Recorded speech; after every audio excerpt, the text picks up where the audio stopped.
Hey all, checking the mic. How's everyone? Hey Barker, how you going? Oh, 10 out of 10, Glam man. How about you? Yes, same. Oh my Oh, gosh. love to hear it. Yeah, today's a big day, but we'll find out why a little bit later on. Oh my god, that's got me Teaser. hyped. Big Dog Barker's leak of a week. He stole it from me. What the hell? Apparently, BFS Carlo is just hearing elevator music. Can everybody else hear us, Barker and I? Yeah. We Let us are. know in the chat. Oh, yep. Sparta says yep. Beautiful. Hey, Animo Yep. Carmen, Spartus, Vex, Moon RT. Oh, look at everyone. Got a couple of people who aren't usually here as well. Hello, Marvo. Big Bits. Boozy Fella. Hey.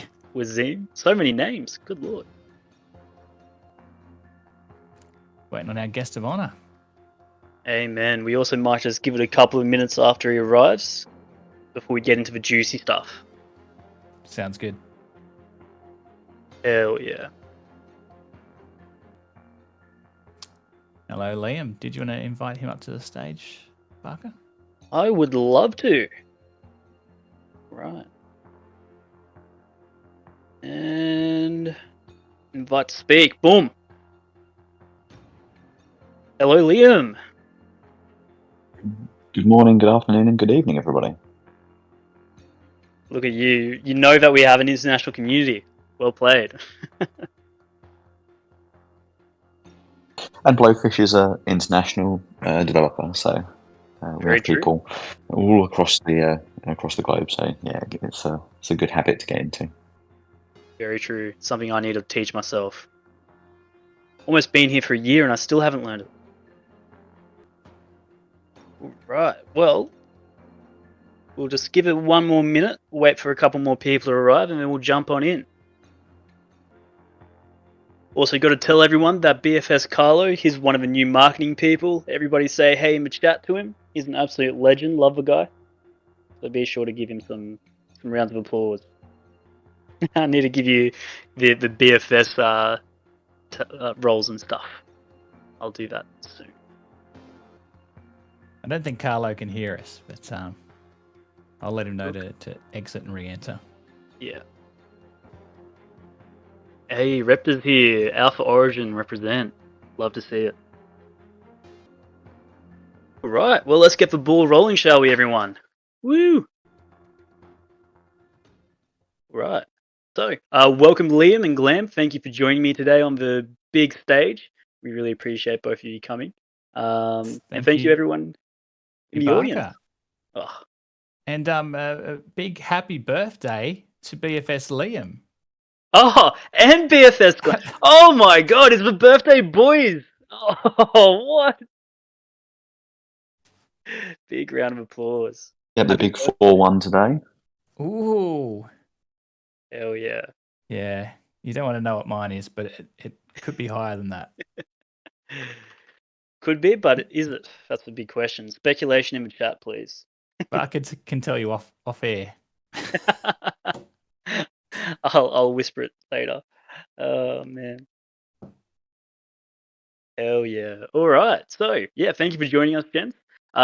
Today we have the update 9 coming up. So we're going to have a bit of a chat about what the community can expect because it's going to be a pretty exciting one. I'm being able to play the patrols and get into the test branches, and it's been really cool. I've loved all the changes. And yeah, well, Liam. So I guess the big question is, what are kind of like the major big topics that the community can expect, the big changes that are going to be coming in the next update? So we've kind of got 4 big areas that we've focused on. As players would have seen, and heard from previous Starside chats, we know we wanted to make big advances on the way it feels to shoot in the game and the way it feels to fly and transform. And some of those things have come out across previous updates. Some of them have, needed some improvements across those updates, and that will continue on. And we've got some more of those changes and updates in this in update 9, specifically around dodging. And to go alongside the transforming stuff in update 8. We've got a really big expansion of what patrols are going to be like in the future, and we've got some exciting new weapons to shoot a couple of exciting new enemies in those patrols. Oh yeah. So I guess we should probably just start off with maybe the ranger weapons. So I know that we've got a couple of different rarities coming in. We've did a little sneak peek in the sneak peek channel where we kind of hinted to a couple of new rarity items. So purple and orange. Um, that's really cool. What's kind of your philosophy around the new values behind these weapons? Well, we just felt that it was time we started to push the envelope on what the powerful and rare weapons can do in the game. We obviously over the last few updates, the Ranger set has been expanding, and we've been giving players new options across the different weapon types. But we thought it was really time to do something in those higher rarities that really does have a significant change to the way people play the game, and that's really the goal of any of the gear, be it weapons or equipment, that's at that highest rarity. Those are the pieces that we want players to be building their play style and their build crafting around. Obviously, this is just us, starting to dip our toe in this direction with just these two examples. But we felt like it was time to start edging towards this. So we've got 2 new weapons as part of this update that are 2 highest rarity bands. We have the Protector, and we have the Shining Death. The Protector is a assault rifle that gives you a little bit of a helping hand with your aiming. It's got those bullets that are going to home in a little bit towards their targets, kind of similar to the assault super, but not quite anywhere near as powerful. And it's going to be a short delay when those bullets hit, and then you're going to get a big explosion of bonus damage after that time delay. So it's a little bit easier to shoot. But you have to wait a bit longer for you to get that damage payoff when you get there. To compensate for the homing and the extra, ease of aim that it gives you, it's got a much smaller magazine size. It's got a much smaller damage output than some of the other weapons, but it does give you some extra benefits with those homing bullets. And then we have Shining Death, which is a pulse rifle, and when you destroy enemies with Shining Death, that they're going to explode into little pieces of homing shrapnel that are then going to fly off and target nearby enemies and start dealing damage to them. And with the extra enemy density that we'll talk about when we come to patrols in a minute, you can really get a good chain reaction going of you kill an enemy, it explodes into a cluster of missiles that go and attack the next enemy. They take a big chunk of damage, which means it's easier to then kill that one. Explosion, missiles, and on until you can kind of really start to make your way through groups of enemies at a much faster rate. Yeah, I managed to play both of those weapons, and they are so much fun. I was just kind of wondering, what's the design process behind making these kind of new weapons and the high rarity items that are going to be coming out? I think we have a long list of potential mechanics that we're always thinking about adding to the game. And at this point, we did really want to add some significant power to the game and set these weapons apart from the kind of the weapons at that lower rarity that all exist within their own archetype, be they assault rifles or scout rifles or others, but don't have any specific special behavior, and really pick one unique thing that these weapons would do. Like I say, that players can then do other build crafting around. So we looked at what we wanted to do, and we thought, right, okay, chain damage in larger encounters in patrols is something that we wanted to address. And there, a whole bunch of concepts around that, and this was just our favourite and the one that we knew we could deliver for this update. And the same with the Protector. We wanted to explore what type of challenges can we take away from the player in terms of that moment-to-moment shooting? What help can we give them? But then how do we balance that to make something that feels interesting to play and feels really different from the other weapons that exist in the game currently? So yeah, I'm looking forward to seeing what players think of these weapons, and yeah, I'm also looking forward to continue to expand the weapon set into new directions, as well as continuing to add to the pool of more standard archetypal weapons and interesting perks that are going to support those too. Not every weapon we make is going to be this bespoke, but we do want to add more of these types of weapons in the future. For sure. There's something so satisfying about getting a chain reaction and just blowing up a whole bunch of enemy ships in the patrols, which was really cool. Really enjoyed that. But yeah, so speaking about patrols, kind of what new features can you expect in the new patrol missions? So there's going to be a big change and a big expansion for what patrols look like for this update. Previously, the last set of patrols that were rotated through daily were all very focused on an individual objective type that were added to the game from the previous set of patrols.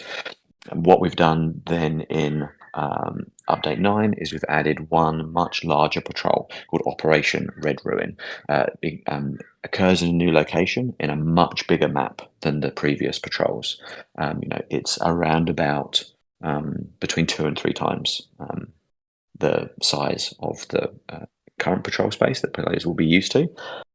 And within that, there's a whole bunch of the existing objectives and some new things that can occur.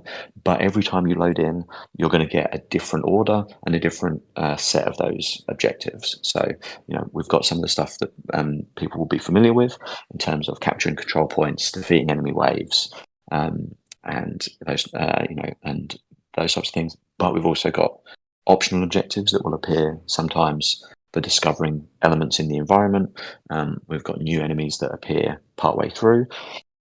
And yeah, as I said, the order and combinations that appear are different every time you load in. So really, our goal was to start to bring some of these objectives that we tested in the previous set together in a way that feels more indicative of the type of direction we want to push combat in, but also to add as much variety as we can, so that if people do want to log on, get their patrols done, go through a few different patrols in one session, like people play their Phantom Galaxies on a Friday evening or whatever, then they can run into that same patrol multiple times. They're not going to get the same experience.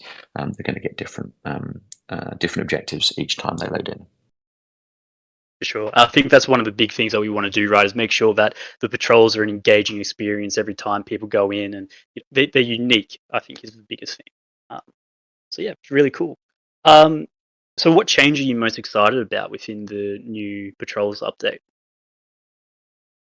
I think the little optional objectives that can appear, I think I'm most excited by, because they added that little bit of variety, as well as the general larger objectives that you're sent in to do. But also they ask for a different type of gameplay. They're often about exploration and finding little hidden things inside the environment, and doing that while you're also on the clock for the time limit. One of the other things I should mention is there's escalating difficulty over the course of the patrols. So enemies will spawn at a lower power level, which you can see on the UI next to them when they're flying about. But over time, if you stay longer in the patrol, those enemies are going to start spawning in at higher and higher levels and making them more and more dangerous to you. So you can get the most points by making sure you complete all of your optionals. But the longer you hang around to complete those optional objectives, the more challenging enemies are particularly going to be. So there's some choices about how you want to split up your team. So potentially, you can get asked to destroy multiple Sonora bases within this larger map. You can be asked to explore multiple locations and have different capture points. and whether you want to choose to split up your team to do those things more quickly, but with less support, or whether you want to all stay as a posse and make your way around the map and be safer but take longer, starts to bring some interesting choices to gameplay. For sure. I noticed that when we were doing the play test that it felt as though there was more incentives and more reason to play with your squad mates rather than, going off and doing your own thing and just trying to be a one-man wrecking ball, which is really cool. There are also a couple of other team dynamics that you've added in. Was there something else that you'd like to mention?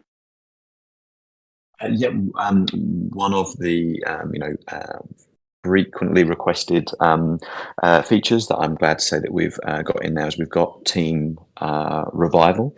So there's a lot of different permutations and combinations of how this works, based on whether you're on your own or in a party. But broadly speaking, when you die, you're not going to just be able to just instantly respawn yourself as you could previously. There's going to be a timer that you have to wait out, but that timer can be circumvented by one of your buddies flying over, holding F, and they're going to revive you and bring you back into the fight, rather than having to sit through that longer respawn timer. So we've talked a lot previously about moment-to-moment gameplay, shooting, flying, but we also want the game to be a cooperative experience, and you really rely on having your teammates there. And one of those aspects is them being able to help you out of difficult situations.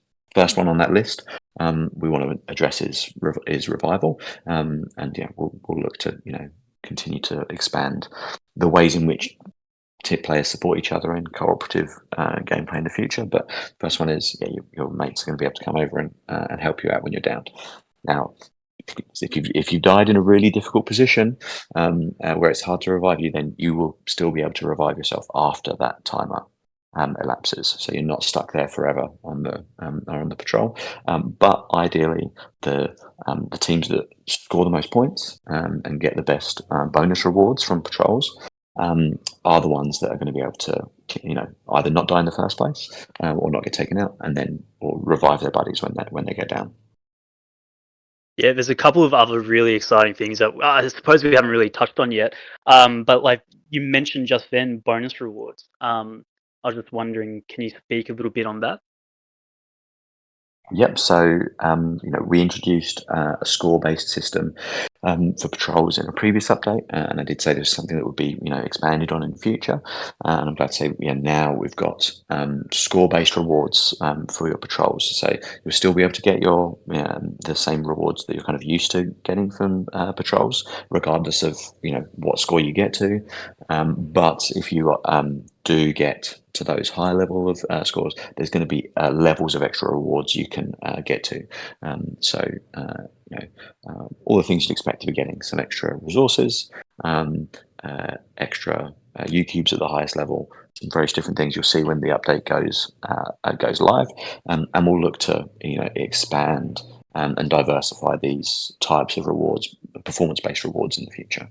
But we really want to incentivize players to attack these patrols, find the most efficient ways to get through them, and play cooperatively and support each other when they're in there. Yeah, no, it's really cool having the bonus rewards because I think even today I saw people saying that they'd like to see more bonus rewards and incentives to play for patrols and get higher scores and stuff like that. So it's really cool to see that coming in. But there's also been a lot of people kind of talking in the community about how it can be difficult for people to get into the patrols. I was just wondering if there's been any new additions to kind of counteract the difficulties finding a game. Yeah, we definitely heard people saying that it was a pain point to have to organise other players to play patrols with, or try and log on at times when you think there's going to be more players around.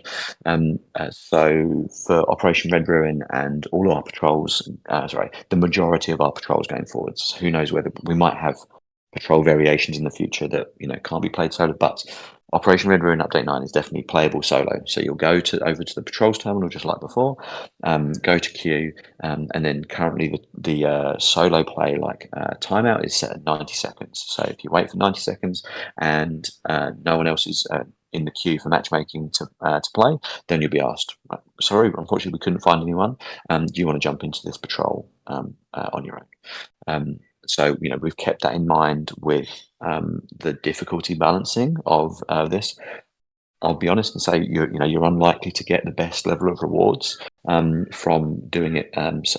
The bonus rewards on your if you're playing through solo, but also I'm sure as soon as I say that, some players will immediately prove me wrong at the end of this week when the update launches. But it is getting through them is totally doable. On your own. So if you want to go through and get your rewards for the week and do it on your own, then you can totally do that now. Sure. No, that's very exciting. I know the community is going to be pretty hyped for that. I was also wondering the new enemies that we can see in the patrols. What are they? Yeah, what can we expect? Yep. So the Zenora are starting to deploy some new units in their operations, and we're going to see the first two of those. So we have a Zenoran madman or exploder, as you may hear them, I'll see them called, who's your classic. Just wants to run up into your face and explode right next to you and cause you massive damage.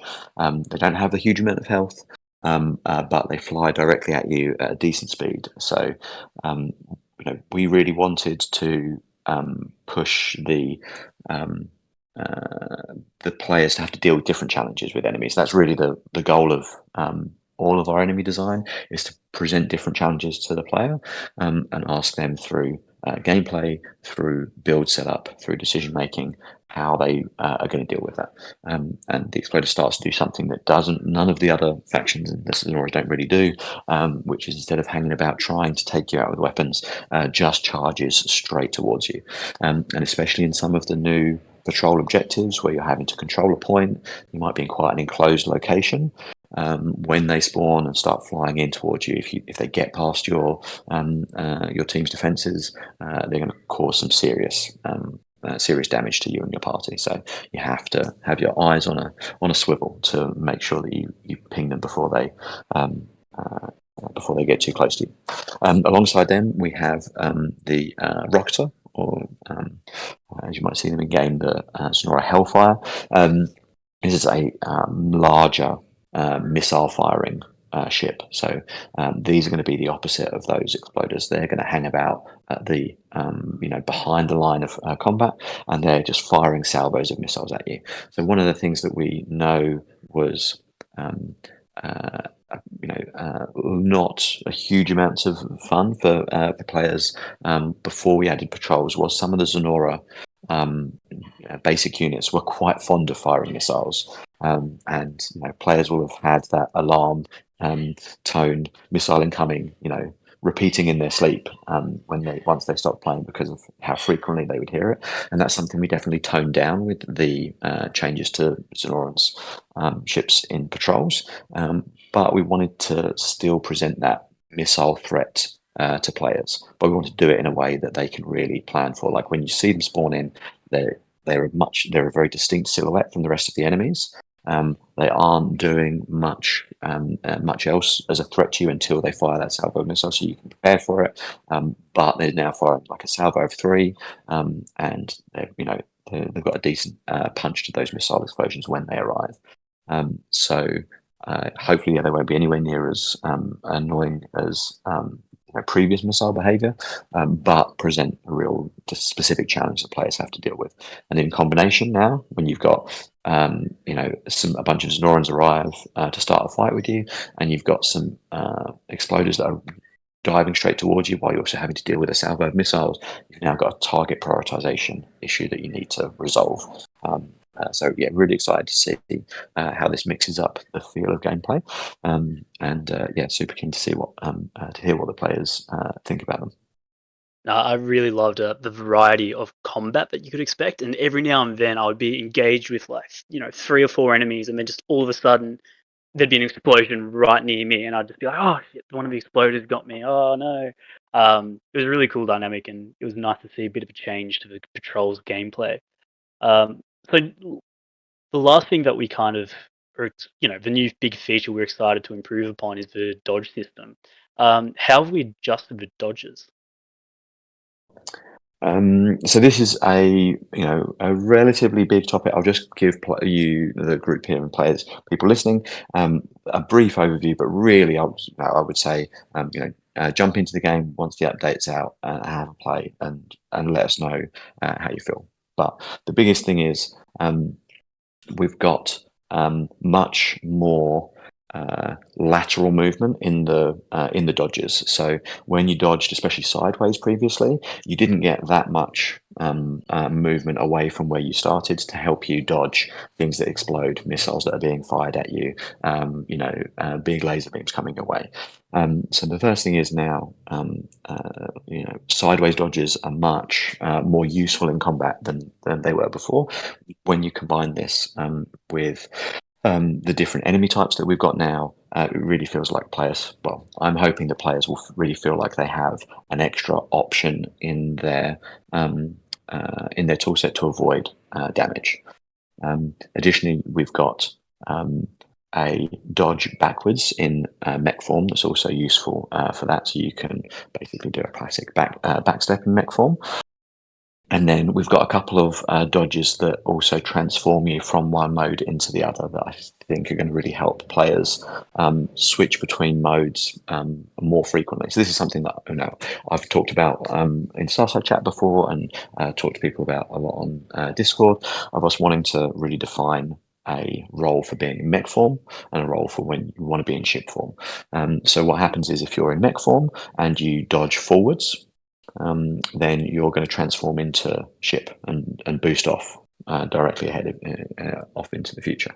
And then when you're in ship form and you dodge backwards, that's going to transform you into mech form, and you're ready to then do whatever you need to do in mech form.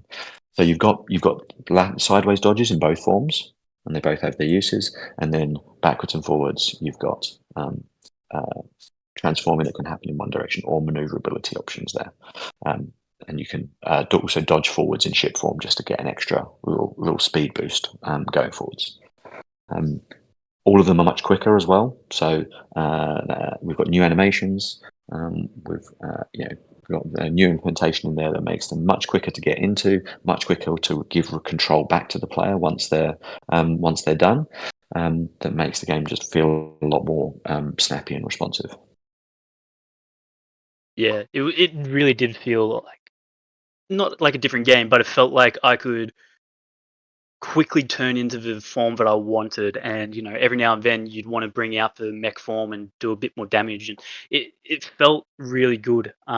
Personally, I enjoyed the new change, and yeah, I'm excited to see what the community thinks as well.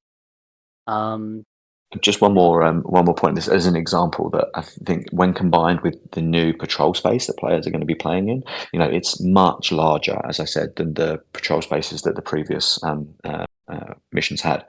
And one of the use cases we really want to build is, okay, on this run of Red Ruin, I'm asked to go and take out this Sonora base over here, and then I need to go and say, investigate some crystals over here, and I'm going to fly over there in ship form, assess the threats in the area as I come in.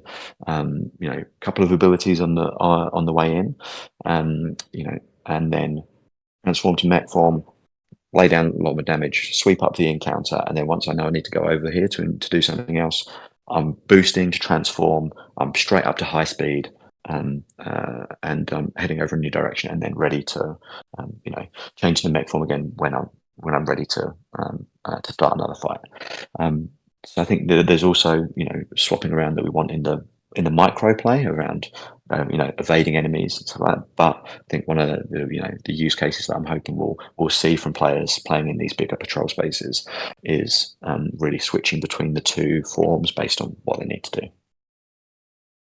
yeah, I found myself switching a lot more than I usually did, just because it felt more satisfying, kind of like holding down an area with my mech form rather than just kind of sitting stationary as the ship form. And it was. I really like the new animations as well, transforming back and forth. I think the animation team did a great job as always. It was really cool to see. Yeah, But the animation team have done great in bringing animations that really still sell what's happening, but allow it to happen really fast. Because that's we want to have the best of both worlds, right? We want to have something that's really evocative of having a transforming mech, but we also don't want to make the player wait for too long while that transform happens, and we want to give them control back as soon as we can. yeah, for sure. Well, I think that we should probably jump into the community questions because I think we've kind of covered most of the major things that are kind of inside the new update that's coming up in 2 days, hopefully, subject to change. But yeah, we're feeling pretty confident that we'll be getting it out on Thursday, Australia time. Um, but yeah, so the first question that the community asked that I think would be really good is how does the team envision the game should feel for players? Yeah, I think this is a really interesting topic. I think we end up talking a lot about some specifics of particular features or changes or micro elements of gameplay. But I think it's also good to discuss what the higher level, broader vision for how the game should feel. And um, it should. Our goal has always been that it should feel like you're a character inside an anime. Like I know that we talk about Macross slash Robotech as our as our key touchstone here. We want you to feel when you're playing the game like you're that character in those shows that just has an innate skill as a pilot. Um, we want to make the cool and exciting things that you see characters do in those types of shows easy for you to do as a player, in the same way as they're easy to do for them as a character. And we want to recreate that type of action that you see in something, especially like uh, Macross, where you have those moments where you're flying, doing ship to ship, dogfighting style combat, but you also have mech based combat in a variety of different ways, and there's fluid movement between those things. You don't. You don't spend huge amounts of time in one or the other. You're moving between them as needed, and that's the feeling we want to recreate for players. Sure. It's a great goal, and I think that we're definitely taking the right steps towards it. Um, I think a lot of people they kind of really hope that there'll be a melee system added as well. So I guess the question is, can we expect to see an advancement within the melee system? New weapons, more engaging melee combat, etc.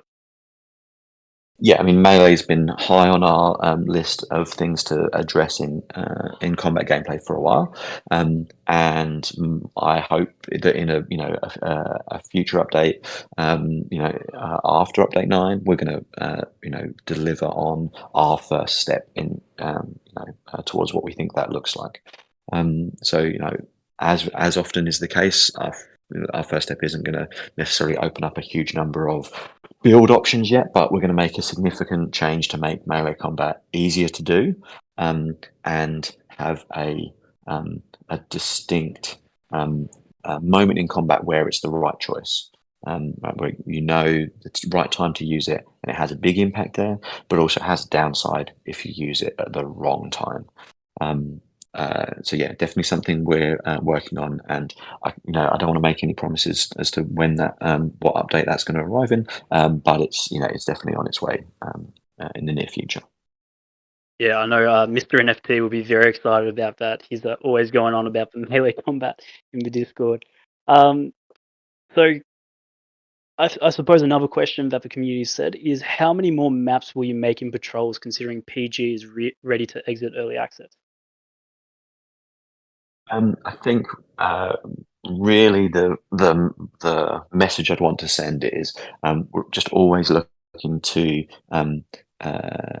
iterate and improve on what we're building in patrols. And I think that this is something else we'll probably likely talk about across our other questions. That I get a little bit sneak peek of what we're going to talk about. That we'll continue to add more gameplay objectives, things we ask players to do, and new environments to do them in, and we want to continue to use everything that we've got in as many interesting combinations as we can. So, obviously, Operation Red Ruin exists in a whole new location with some big space stations, a big new crazy red asteroid field. But doesn't mean this is the last time you're going to see, the previous locations. They'll likely, make a reappearance in the future, and we're already working on, what the next patrol location is going to be and the types of things we'll ask you to do there. So I don't have a definite number that we're trying to hit. Well, we don't have one. We're just trying to continually add and improve on what we're on the content we're making, the challenges we present to players, and the variety that we can make to keep the game being as interesting as possible. For sure. So the next question from the community is, when will we see the story expanded? So yeah, I think this is what I was alluding to. We definitely want to deliver more story about this universe and about these factions and in this place. Previously, over the last updates, we've really been focusing on broadening the palette of actions of what you get asked to do, and that's something we are still going to, that is probably still our primary focus, but we do want to start to look at how we tell stories in this context of repeatable cooperative gameplay. We're still experimenting and figuring this out on our end. We don't have an exact solution on what that looks like, and it's probably not going to look exactly like the missions that players play through in the game currently, because those are mostly done single player. So there's no significant story elements within Operation Red Ruin. There are a little bit more insight into Zenora, a little bit there, but it's definitely something we want to add more of in the future. I'm just in chat as well while I'm here, and I just saw a question that I'll just address while we're talking about patrols. From someone's asking, are old patrols still going to be on rotation? So when update 9 launches, no, it'll just be Operation Red Ruin as the only patrol that's currently available. But within that, that's got a lot of variety of what it contains. So you're going to run Red Ruin one time, and you're going to get a certain number of objectives of a certain type. And then the next time you run it, you're going to get potentially more objectives and some optionals, and those objectives are going to be different. So we really hope that we're presenting more variety to players than they were getting previously, in a much more interesting play space. But we also want to keep all players together in the same patrols, so that we get the best opportunity for players to play with one another. So currently that's all just players all into that one patrol. But in future we are looking to make sure there are more patrols of different difficulty, inherent difficulty set up with different types of rewards, so that we can still have some variety. But for update 9, everybody's doing Operation Red Ruin. No, fair enough. And honestly, until the next update, there's going to be plenty of gameplay involved in Red Ruin. I really love that map. It's so awesome. And the team who've developed and designed it all, it looks beautiful. It looks awesome. So big shout out to which team is that? The 3D team? Yeah, so the 3D art team have made a really beautiful environment, some really cool tech that they've created to allow the level designers to create the environment, and then to the technology that makes those asteroids look so pretty. Huge effort from across all of the departments, from sound and visual effects and design and dev and QA. Patrols are a significant undertaking for a lot of people at the company, and this has been a really concerted push to get something big and beautiful and varied in for update 9. super excited to play it with people this week and then to hear what people think of it. Yeah, no, it's going to be really awesome to see the community reaction. I reckon everybody's going to love the new map. So the next question is, can we have a rarity upgrade system put into the game so we can upgrade our origin weapons to the highest rarity? Okay, yeah, so this is a really interesting question. For me, I think there are kind of two parts to this. One is like a rarity upgrade system. We've definitely got a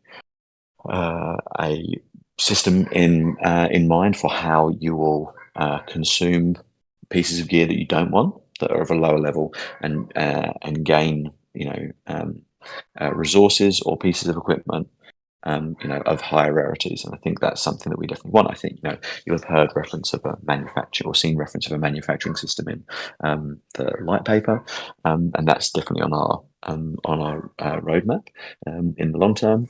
I think what the question about the origin weapons, I think for me is more about making sure we make clear to any player, someone who owns those origin weapons, or someone else who is just playing the game and sees those origin weapons out there, that those players have got something rare and cool.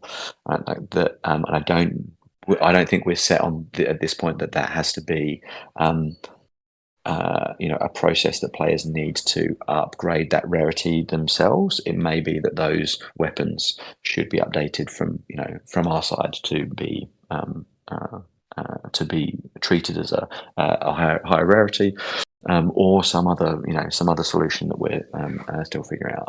I wouldn't say that the onus is on the players to fulfill that that fantasy of these rare origin weapons. I think that's something that we'll look to continue to support.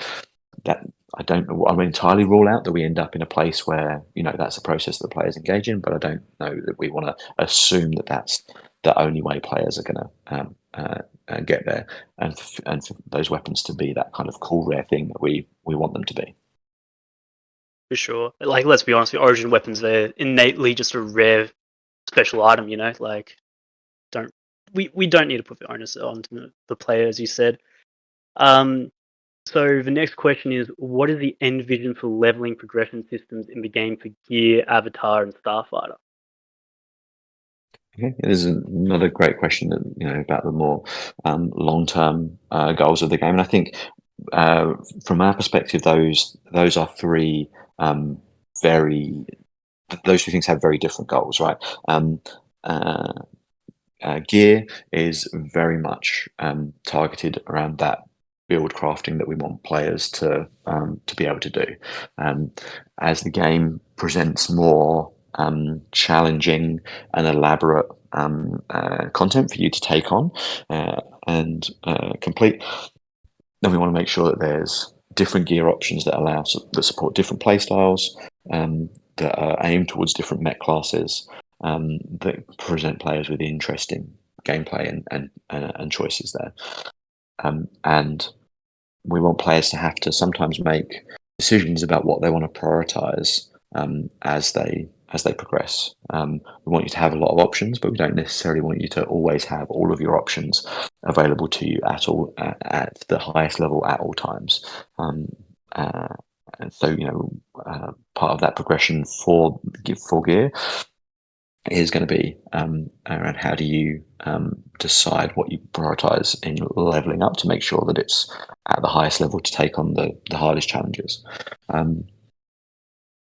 and also what pieces do you get rid of along the way. Starfighter is so gear changing is something that we expect players to do more and more frequently as the content becomes more varied and is added to the game. Starfighter progression is much more medium cadence specialization towards a certain role. So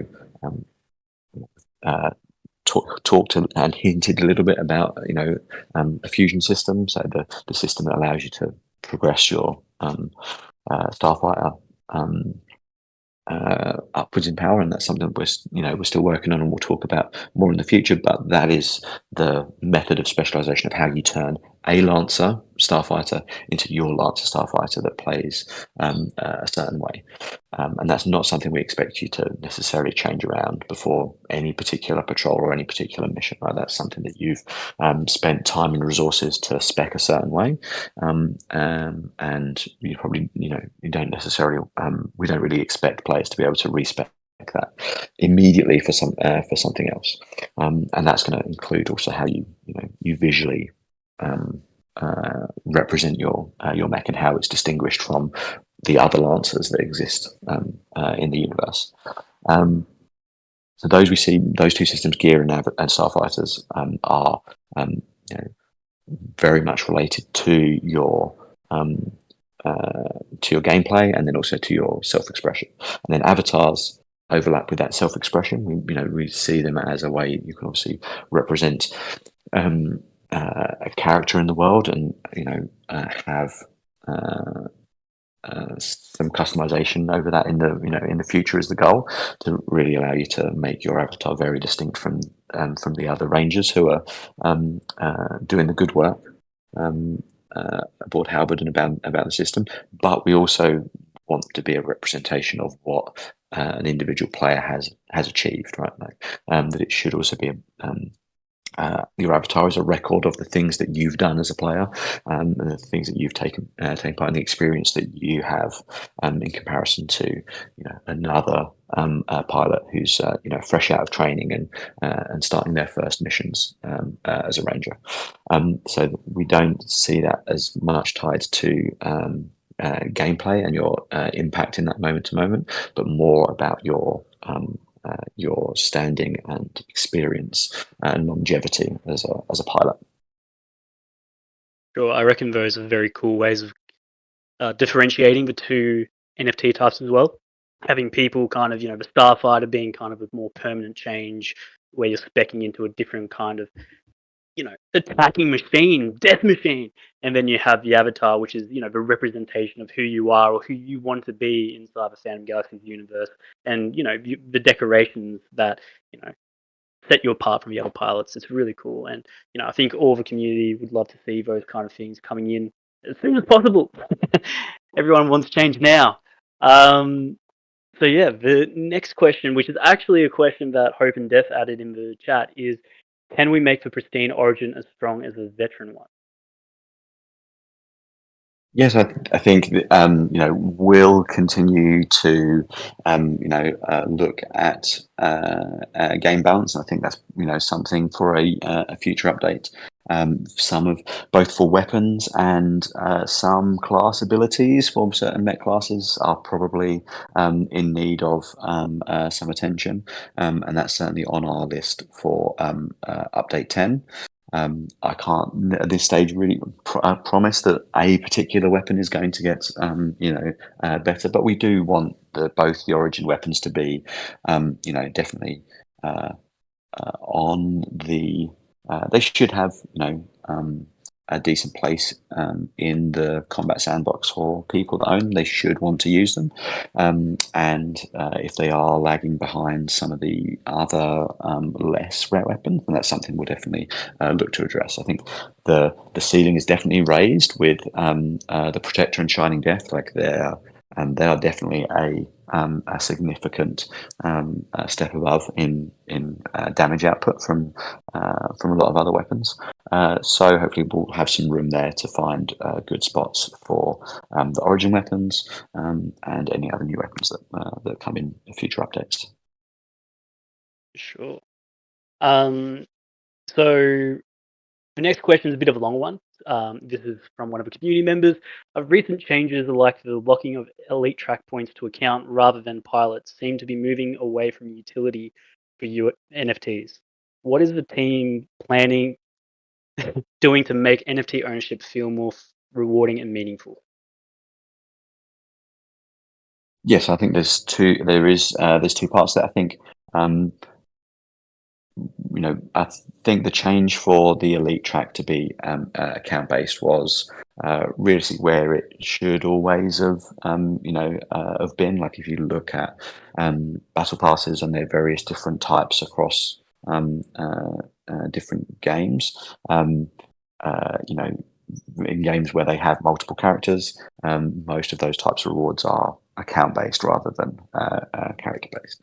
Having said that, this is something that we want to address for players who do own those NFTs, and I wouldn't want to commit to exactly when, but in an update, in the very near future, you're going to see a new Ranger track that's exclusive for those NFT holders, with rewards that. While there'll be some overlap, you'll see some of the similar types of rewards that you see on those other tracks. There'll be the quantities will be different, and there'll also be some exclusive rewards that are only going to exist on that track for those NFT holders.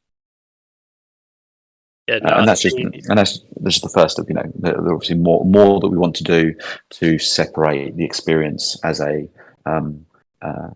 free to play player, a player who's who's decided to purchase stuff, and then also an NFT holder as a separate, especially for those holders of Origin NFTs, to reward them in a different way as well. For sure. We aren't ruling out all the NFT holders. Don't worry, people. We're looking for ways to give you love.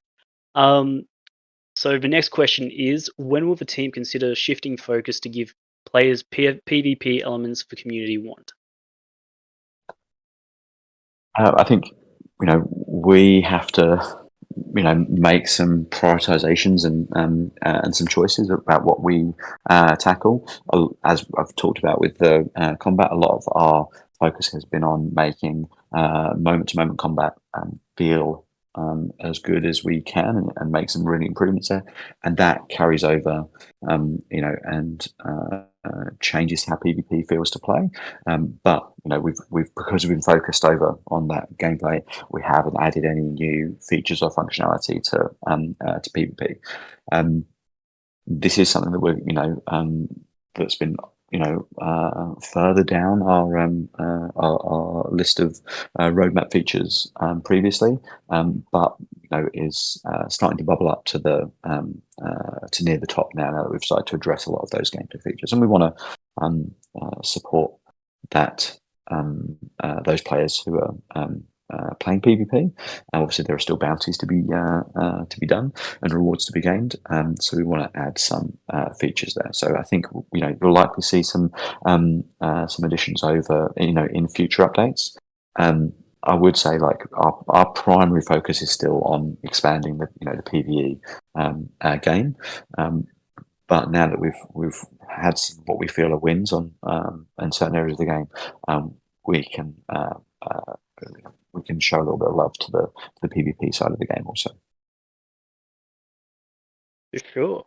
Yeah, I'm sure lots of people are glad to hear that we're coming to the stage where PvP is going to get some love. The next question is, if the game is meant to be PvE focused, what would end game content look like? Yes, I think this is a question that touches on some of the things that I've talked about build crafting and challenge, but take all of those things to their not necessarily to the extremes, but to the as far as they can be. So the end game content should be the most challenging content in the game that requires planning, communication, build crafting, high skill execution, and is also evocative of the toughest challenges that rangers take on as well. Like thematically, it should feel like the most dangerous foes in the galaxy are being faced in those situations, alongside all that mechanical challenge, and you should get rewards specific to that challenge. that are difficult to attain and set you apart from other players who haven't managed to tackle uh, those toughest of challenges. We're still working down the path as to what that looks like in PG specifically.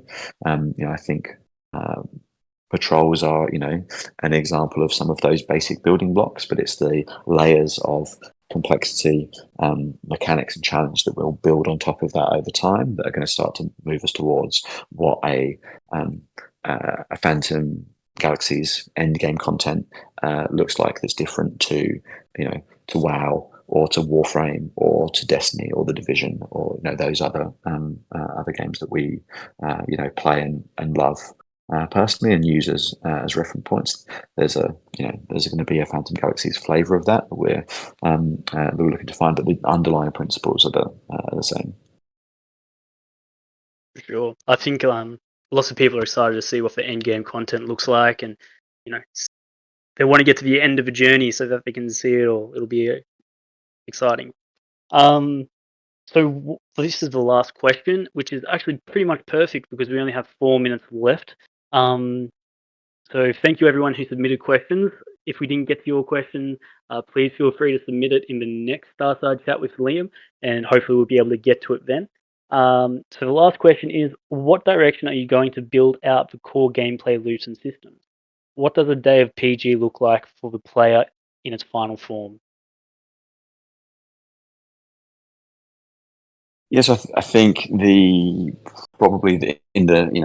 general the second part of that question is a lot easier to answer in a shorter amount of time. The first part of that is a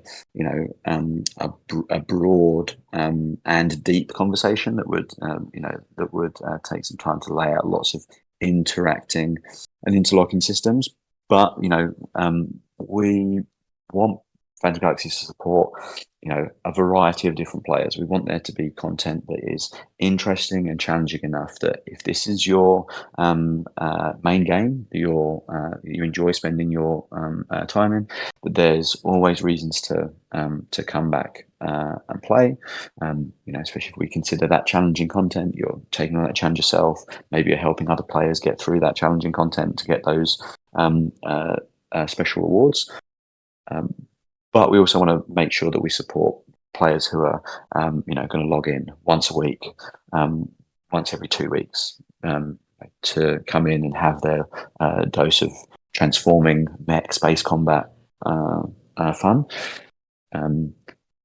and make sure that there's layers to all of those sections. So you can be playing a patrol and working on some bounties, integrating that with other progression systems that you're making progress on while you're doing that, and that the different play styles, people who just want to come in, farm some bounties, have some fun jetting around, and then log off for accommodated, and also the people that really want to spend half an hour even planning their build, coordinating with their team about taking on a really, really high level hard patrol, have still got reasons to do both of that. So different players are going to have different cadences and different amounts of time they play, but we want there to be and they've got different reasons for coming back. We want to support each of those. Specifically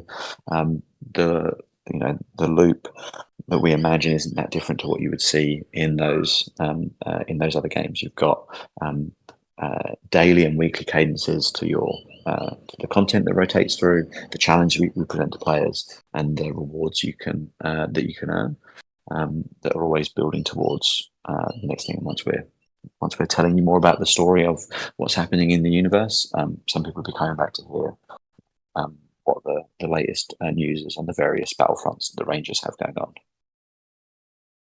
For sure, it's good to have a lot of variety with the different gameplay types, and every game is different, and appealing to a variety of gamers is a really good way of approaching it, I think. So yeah, really cool. Thank you so much, Liam, for joining us today. It's 5 p.m. here. It's time to clock off. Yeah, thank you everyone for listening. Really appreciate it. I hope we got to answer some of the questions that you all had on your mind. Again, sorry if we didn't get to address any of the questions that you have put into type form, but we will be trying to get to them in the next Starside chat with Liam, which will hopefully be in another month. Yeah, really, really big thanks to everyone. Big thanks to Liam and big thanks to Glam for joining us. My pleasure. And yeah, thank you, Liam. Thanks very much for having me. I look forward to playing Operation Red Room with people. Fingers crossed for at the end of this week. Absolutely, yeah. Red Ruin. Sounds great. And just before we head off, I have a leak of the week for everyone. Big Dog Barker's leak of the week.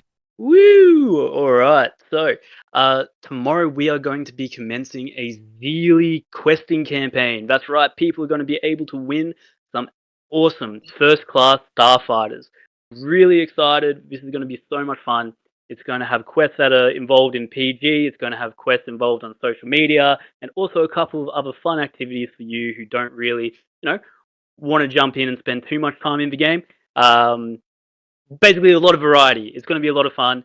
It's going to be awesome. So please, everybody, feel free to participate. I really hope that it itches everybody's scratch. So it should be a lot of fun. But yeah, all right. Thank you, everyone. Play us out, Glam.